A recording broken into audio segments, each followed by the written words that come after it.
చూస్ country delight, live better. ఇప్పుడే country delight యాప్ని download చేసుకోండి. నమస్తే, వెల్కమ్ టు సుమన్ టీవీ. నేను పద్మిని. ప్రస్తుతం మనతో పాటు ప్రముఖ ఆధ్యాత్మికవేత్త, జ్యోతిష రత్న, జ్యోతిష చక్ర వైభవ నిపుణ డాక్టర్ రాళ్లపల్లి రవికుమార్ గారు మనతో పాటు ఉన్నారు. మాట్లాడదాం. సార్ నమస్కారం అండి. నమస్కారం. బాగున్నారండి? బాగున్నాము. చెప్పాలి. నవంబర్ మాసం వచ్చేస్తోంది. మాస ఫలితాలు మీ ద్వారా మేము తెలుసుకోవడం అనేది మాకు విదితమే. మరి నవంబర్ మాసం ముందుగా అసలు గ్రహస్థితి ఒకసారి గోచార సంచారంలో ఎటువంటి గ్రహస్థితి ఉంది అనేది ఒకసారి మీ ద్వారా తెలుసుకుని, ఆ తర్వాత ద్వాదశ రాశులకి కూడా ఈ గోచార సంచారం రీత్యా వచ్చేటటువంటి ఫలితాలు మీ ద్వారా తెలుసుకోవాలనుకుంటున్నామండి. తప్పకుండా అమ్మా. శరదిందు సమాకారే పరబ్రహ్మ స్వరూపిణి వాసరాపీఠ నిలయే సరస్వతి నమస్తుతే. సుమన్ టీవీ ప్రేక్షకులకి నమస్కారం. ముందుగా ద్వాదశ రాశుల్లో నవగ్రహాలు ఎక్కడున్నాయో తెలుసుకుందాం. ముందుగా సూర్యుడు వచ్చేసి మనకి వృశ్చిక రాశిలో ఉన్నారు. అలాగే కుజుడు స్వస్థానమైన వృశ్చిక రాశిలో ఉన్నారు. అలాగే మనకి రాహు వచ్చేసి మన కుంభరాశిలో ఉన్నారు. నెక్స్ట్ వచ్చేసి గురు మనకి మిథున రాశిలోకి ప్రవేశించాడు. 11/11/2025 నుంచి గురువు మళ్ళీ పునః మిథున రాశిలోకి వచ్చేస్తున్నాడు. ఇది కాకుండా శని వచ్చేసి మనకి మీన రాశిలోకి ఉన్నాడు. అలాగే బుధుడు వచ్చి మనకి తులారాశిలో ఉన్నారు. అలాగే కేతు వచ్చేసి మనకి సింహరాశిలో ఉన్నారు. ఇంకా ఆఖరిగా శుక్రుడు వచ్చేసి మనకి తులారాశిలో స్వక్షేత్రంలో ఉన్నాడు. ముఖ్యంగా ఏంటంటే కుజుడు శుక్రుడు ఇద్దరు కూడా స్వక్షేత్రంలో ఈ నెలలాళ్ళు ఉంటారండి. ఇంకోటి ఏంటంటే మెయిన్గా ఈ నవంబర్ 30 దాకే మనకి కుజుడు తులారాశిలో ఉంటారండి. వృశ్చిక రాశిలో కుజుడేమో వృశ్చిక రాశిలో స్వస్థానం, శుక్రుడేమో మనకి తులారాశిలో స్వస్థానం. ఇద్దరు కూడా స్వస్థానాల్లో ఈ నెలలాళ్ళు ఉంటారు. ఇంకోటి నవంబర్ 30 దాకే మనకి ముహూర్తాలు కూడా ఉన్నాయండి. నవంబర్ 30 తర్వాత నుంచి మనకి ఫిబ్రవరి 15 దాకా ముహూర్తాలు కూడా లేవు. కాబట్టి ఏంటంటే ఖచ్చితంగా మనం మంచి రాసులు అంటే మన గురుబలం బాగా ఉన్న రాసులు మటుకు ఖచ్చితంగా మెయిన్ వివాహ విషయం. ఎందుకంటే మిగతా ఉద్యోగం లేకపోతే మిగతావైనా సరే కొంచెం లేట్ అయినా పర్వాలేదు. వివాహం మిస్ అయింది అనుకోండి 1-2 years మళ్ళీ టైం పట్టేస్తాం. కాబట్టి కొన్ని రాసులు మెయిన్గా ఏవైతే ఉన్నాయో అవి ఈ నెలలు కొంచెం బాగా కష్టపడితే కనీసం ఫిక్స్ అవ్వడం కానీ, లేకపోతే ఎంగేజ్మెంట్ చేసుకోవడం కానీ, అంటే మనదే అని అనిపించుకోవడం కానీ, లేదంటే గట్టిగా ప్రయత్నిస్తే నవంబర్ 30 లోపల కూడా పెళ్లి కూడా అయిపోయేందుకు అవకాశాలు ఉన్నాయి కొన్ని రాసులు. కాబట్టి మోఢం ఉంది కాబట్టి మనం నవంబర్ 30 దాకే మనకి ముహూర్తాలు ఉన్నాయి కాబట్టి కొంచెం గట్టి ప్రయత్నం మటుకు ఖచ్చితంగా చేయాలని చెప్పి నా మనవి. రైట్ అండి. అంటే ఈ మౌఢ్యమిలో సర్వసాధారణంగా అడిగేటటువంటి ప్రశ్న, కనీసం సంబంధాలు మాట్లాడుకోవడానికి కూడా వెళ్ళకూడదా అండి అని అడుగుతారు. మీ మీ అలా ఏం లేదు. మౌఢ్యంలో మాట్లాడుకోవడం అవన్నీ ఏం ప్రాబ్లం లేదు. మాట్లాడుకోవచ్చు, ఏం ప్రాబ్లం లేదు. ఇక్కడ మెయిన్గా ఏంటంటే మనం ముహూర్తం అనేది ఇంపార్టెంట్, ఎంగేజ్మెంట్ అనేది ఇంపార్టెంట్, పెళ్లి అనేది ఇంపార్టెంట్. అవి మనం డేట్ ఫిక్స్ చేసుకోవడం ఇవన్నీ మామూలుగా పెట్టుకోవచ్చు. కానీ ఫైనల్గా మనం అన్ని ఏం చేసినా కూడా మెయిన్గా మళ్ళీ మూఢం వెళ్ళిపోయిన తర్వాత చేసుకోవాలి. కాబట్టి మాట్లాడడంలో నష్టం లేదు, చూపుల దాకా కూడా నష్టం లేదు అన్నట్టు. ఎందుకంటే ఇప్పుడు చూపుల దాకా కూడా ఎవరు వెళ్ళట్లేదు, అందరు నెట్లోనే చూసేస్తున్నారు. మామూలుగా ఏదంటే వీడియో కాల్లోనే చూసేస్తున్నారు. కాబట్టి అంత ఇదేం లేదు. కానీ మెయిన్ మటుకు ముహూర్తం విషయంలో మటుకు మనకి ఇంకా ఫిబ్రవరి 15 తర్వాత ఉంది కాబట్టి ఈ లోపల ఫిక్స్ చేసుకోండి పెట్టుకుంటే. ఎందుకంటే ఇప్పుడు ఈ టైంలో ఫిక్స్ చేసుకోలేనుకోండి మీకు హాల్ దొరకదు, ఆ కెమెరామెన్ దొరకడు, వంట అతను దొరకడు, ఇలా మెయిన్ అన్నీ కూడా దొరకవు మీకు. కాబట్టి అంటే ఇప్పుడు అసలు టైం కూడా తక్కువగా ఉంది. కాబట్టి టైం వేస్ట్ చేయకుండా ఈ గురుబలం బాగా ఉన్న రాష్ట్రం మటు ఖచ్చితంగా గట్టిగా ప్రయత్నిస్తే వివాహం తప్పకుండా నవంబర్ 30 లోపల కుదిరేందుకు అవకాశాలు ఎక్కువగా ఉంటాయి. మరి ఎవరికి ఆ వివాహ బలానికి సంబంధించి బాగా ఉంది, అలాగే ఆర్థిక పరంగా ఏ రాసుల వాళ్ళకి బాగుంది, అలాగే ఏ రాసుల వాళ్ళకి ఒకవేళ మిశ్రమ ఫలితాలు కనుక ఉంటే ఎటువంటి పరిహార మార్గాల్ని అనుసరించాలి, అవన్నీ ఇప్పుడు తెలుసుకుందాం. మరి ద్వాదశ రాశులకి ఎలా ఉండబోతోంది నవంబర్ మాసం చూద్దాం. మరి వృషభ రాశి వారికి ఎలా ఉండబోతోందండి నవంబర్ మాసం?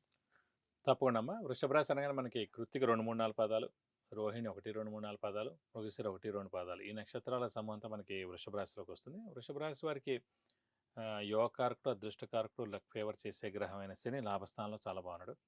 సో 3, 6, 11 స్థానాల్లో రాహు కానీ, కేతువు కానీ, శని కానీ ఉంటే 100% ఫలితాలు ఇస్తాడండి. సో అదృష్టకారకుడైన శని లాభంలో ఉండడం చేత లాభాన్ని చేకూరుస్తాడు. ఇదివరకు కూడా మనం చెప్పుకున్నాం, ఎక్కువ లాభస్థానంలో ఎన్ని గ్రహాలు ఉంటే అంత బెస్ట్ అని జాతకరీత్యా. అలాగే ముహూర్త భాగంలో కూడా లాభంలో ఎక్కువ గ్రహాలు వచ్చేటట్టుగా కూడా చూసుకుంటూ ఉంటారు. అలాగే ముఖ్యంగా నెక్స్ట్ రాహుకేతులు తీసుకుంటే కనుక మనకి 10th హౌస్లో రాహు, 4th కేతు, అది కూడా ఏం పర్వాలేదు, దేవుడిదల బాగానే ఉన్నట్టు. నెక్స్ట్ మెయిన్గా అంటే గురుగ్రహం. సో ద్వితీయ స్థానంలో ఉన్నాడు. ద్వితీయ అంటే కుటుంబ స్థానం, నేత్రస్థానం, వాక్స్థానం, ధనస్థానం. సో కుటుంబంలో ఇబ్బందులు ఉండవు. నేత్రం అంటే కళ్ళు ప్లస్ ఆరోగ్యం చాలా బాగుంటుంది. ధనం విషయంలో ఏ ఇబ్బందులు ఉండవు, ధనం చాలా బాగా వస్తుంది. సో కుటుంబం అయిపోయింది, ధనస్థానం అయిపోయింది, నేత్రస్థానం అయిపోయింది, వాక్స్థానం. వాక్స్థానం అంటే చెప్పాను ఇదివరకే, మీకు వాక్ రిలేటెడ్ ఏవైతే ఉన్నాయో, ఫర్ ఎగ్జాంపుల్ మీలాగా యాంకర్స్ కానివ్వండి, న్యూస్ రీడర్స్ కానివ్వండి, సో అన్ని ఇలాంటి రిలేటెడ్ ఎవరైనా సరే, కమ్యూనికేషన్ రిలేటెడ్ ఎవరున్నా, డబ్బింగ్ ఆర్టిస్టులు కానీ, కమ్యూనికేషన్ రిలేటెడ్ ఎవరైనా సరే, వృత్తి కానీ ప్రవృత్తి కానీ దాని రిలేటెడ్ ఏమన్నా సరే ఖచ్చితంగా వాళ్ళందరూ కూడా తప్పకుండా రాణిస్తారు. అలాగే క్రీడాకారులకి, విద్యార్థులకి, రాజకీయ నాయకులకి, అలాగే వ్యాపారస్తులకి, సో మొత్తం వీళ్ళందరూ కూడా, సో టీవీ రంగం, పాత్రికేయ రంగం, మీడియా రంగం, మూవీ రంగం, వీళ్ళందరూ కూడా అత్యద్భుతంగా ఉంటుందని చెప్పుకోవచ్చు. యూట్యూబ్ రంగం వారికి కూడా. సో శ్రమకాలం ధనం వ్యర్థం కాకుండా ఉంటుంది. అవసరానికి డబ్బులు సమకూరుతాయి, రావాల్సిన బాకీలు వసూలు అవుతాయి. సో ఇంట్లో కొత్త వెహికల్ కానీ, గోల్డ్ కానీ, లేదా కారు కొనడం కానీ ఇలాంటివన్నీ కూడా జరిగేందుకు అవకాశాలు. ఎందుకంటే మనకి మెయిన్గా శుక్రుడు ఇవన్నిటికీ కారకుడు. అలాంటి శుక్రుడు కూడా అనుకోకుండా నవంబర్ మాసం అంతా కూడా మనకి తులారాశిలో ఉండడం చేత వృషభ రాశి వారు ప్రస్తుతం గురు, శని, రాహుకేతుల బలం కూడా బాగున్నాయి కాబట్టి దానికి కుజుడు స్వస్థానంలో ఉండి అది తోడేడు ప్రస్తుతం గోచరించి మళ్ళీ మనకి 6th హౌస్ అయినా సరే శుక్రుడు స్వస్థానంలో ఉన్నాడు కాబట్టి ఇవన్నీ తోడేడు కాబట్టి ఖచ్చితంగా అత్యద్భుతంగా ఉంటుందని చెప్పుకోవాలి. చెప్పాను ఇదివరకు కూడా మనకి వృషభ రాశికి అధిపతి శుక్రుడైనా కూడా చంద్రుడు ఉచ్చలో ఉంటాడు. చంద్రుడు మనస్కారకుడు, బుద్ధికారకుడు. సో మెంటల్లీ చాలా స్ట్రాంగ్గా ఉంటారు. ఎన్ని ప్రాబ్లమ్స్ వచ్చినా, ఎన్ని వచ్చినా కూడా వాళ్ళ మనసులోనే వాళ్ళు పెట్టుకుంటారు, ఏది బయట పెట్టరు. సో అందరి సలహాలు తీసుకుంటారు, కానీ వాళ్ళకి తోచిందే వాళ్ళు చేస్తారు. ఎన్నున్నా కూడా తల్లి యొక్క బ్లెస్సింగ్స్ చాలా పరిపూర్ణంగా 100% లైఫ్ లాంగ్ ఉంటాయి. తల్లి అంటే ప్రాణం కూడా. సో అలాగే ఈ చంద్రుడు ఉచ్చలో ఉండడం చేత కొన్ని పాయింట్స్ మనం ఛానల్ ద్వారా కూడా చెప్పాలన్నమాట. సో చంద్రుడు ఉచ్చలో ఉండడం ద్వారా ఏంటంటే నెయ్యి, అరటిపళ్ళు బాగా ఇష్టపడతారండి.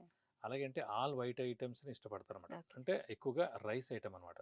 సో పాలు, మిల్క్ ప్రొడక్ట్స్ అన్నీ అనుకోండి, పాలు, వెన్న, నెయ్యి, మీగడ, ఇవన్నీ అనుకోండి, అవన్నీ కూడా చాలా ఇష్టపడతారు అనమాట. ఎందుకంటే వైట్ అనేది మెయిన్గా చంద్రుడికి సంబంధించిన ఇది కాబట్టి సో రైస్ ఐటమ్స్ ఎక్కువ ఇష్టపడతారు అనమాట.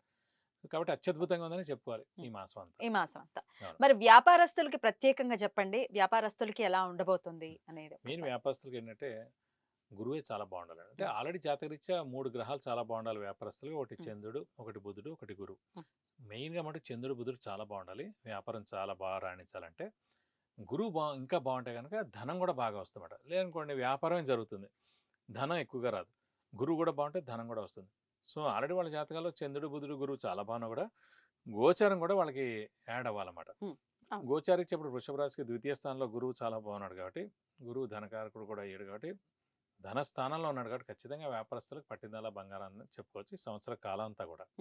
అలాగే బుధుడు కూడా పార్ట్నర్షిప్ ప్లేస్ లోనే ఉన్నాడు, అంటే 7th హౌస్ లోనే ఉన్నాడు కాబట్టి బుధుడు 6వ స్థానంలో ఉన్నాడు. అంటే తులాలో ఉన్నాడా? అంటే తులలో ఉన్నాడు ప్రస్తుతం. అంటే ప్రతి 20 days కి మారిపోతుంటాడు. అంటే వృశ్చికంలోకి వెళ్తాడు కదా, వృశ్చికంలోకి వెళ్ళినప్పుడు 7th అవుతాడు. పర్లేదు. అందుకే 20 days ఎఫెక్ట్ తో మనం తీసుకోకలేదు. మెయిన్ మటుకు మనకి గురు, శని, రాహుకేతులు తీసుకొని, రాహుకేతులు అంత ఇంపాక్ట్ ఏమి ఉండవు. గురు, శని మటుకు ఖచ్చితంగా అటు ధనానికి, ఇటు వృత్తికి, ప్రవృత్తికి, మూడింటికి కూడా గురు, శని మెయిన్ అన్నమాట. సో అవి రెండు ఎక్స్ట్రాడినరీగా ఉన్నాయి కాబట్టి అసలు పట్టిందల్లా బంగారం చెప్పుకోవచ్చు. వివాహ విషయం కూడా చెప్పండి సార్ వీళ్ళకి. అంటే మెయిన్ ద్వితీయ స్థానం అనేది కుటుంబ స్థానం అన్నాం. కుటుంబ స్థానం అంటేనే వివాహం అనుకోవచ్చు. ఎందుకంటే కొత్తగా కుటుంబంలోకి ఒకళ్ళు వస్తున్నారు మనకి. సో కాబట్టి అంటే ఖచ్చితంగా అవివాహితులు ఎవరైతే ఉన్నారో వాళ్ళు గట్టి ప్రయత్నం చేస్తే ఖచ్చితంగా వివాహం ఎందుకు అవకాశం ఉంది. అంటే నెక్స్ట్ ఏడాది మనకి మే, జూన్ దాకా గురుబలం ఉందండి. కానీ ఈ నెల బాగా కష్టపడుతుంది. మళ్ళీ నవంబర్ 30th నుంచి ఫిబ్రవరి 15 దాకా మూఢం కాబట్టి ముహూర్తాలు ఉండవు కాబట్టి ఖచ్చితంగా మీరు ప్రయత్నిస్తే నవంబర్ 30 లోపల కుదరడం కానీ, ఎంగేజ్మెంట్ చేసుకోవడం కానీ, లేదంటే గట్టిగా ప్రయత్నిస్తే వివాహం కూడా అయ్యేందుకు అవకాశాలు ఎక్కువగా ఉన్నాయి. ఓకే అండి, బాగుంది. చక్కటి మాసంగానే పరిగణిస్తారు వృషభ రాశి వారికి నవంబర్ మాసం. అయినప్పటికీ వీళ్ళు చేసుకోవాల్సినటువంటి పరిహారాలు ఏమైనా ఉన్నాయంటే మెయిన్ గా ఇప్పుడు వీళ్ళకి కూడా అంతే సేమ్. చతుర్థాధిపతి అయిన రవి ప్రస్తుతం నవంబర్ 15 దాకా మనకి నీచలో ఉంటాడు కాబట్టి ప్రస్తుతం కార్తీక మాసం కూడా నడుస్తుంది కాబట్టి శివుని ఎక్కువగా ఆరాధించడం, ప్రతిరోజు శివుడు అష్టోత్తరం చదువుకోవడం, ప్రతి సోమవారం శివుడి గుడికి వెళ్ళి 41 ప్రదక్షిణలు చేయడం, అర్చన కానీ, అభిషేకం కానీ చేయించుకోవడం, లేకపోతే పత్రి పూజ చేయించుకోవడం, ఏదైనా సరే ఇలాంటివైనా సరే శివుడు రిలేటెడ్ మనం చేయించుకుంటే కనుక మీకు అన్ని విధాలా మంచి చేకూరుతుంది. అలా మంచి జరగాలి వృషభ రాశి వారికి అని మనస్ఫూర్తిగా కోరుకుంటూ, ఇక నెక్స్ట్ వీడియోలో మిథున రాశి వారికి నవంబర్ మాసం ఎలా ఉండబోతుందో తెలుసుకుందాం. థ్యాంక్ యూ సో మచ్ అండి. నమస్తే. నమస్కారం.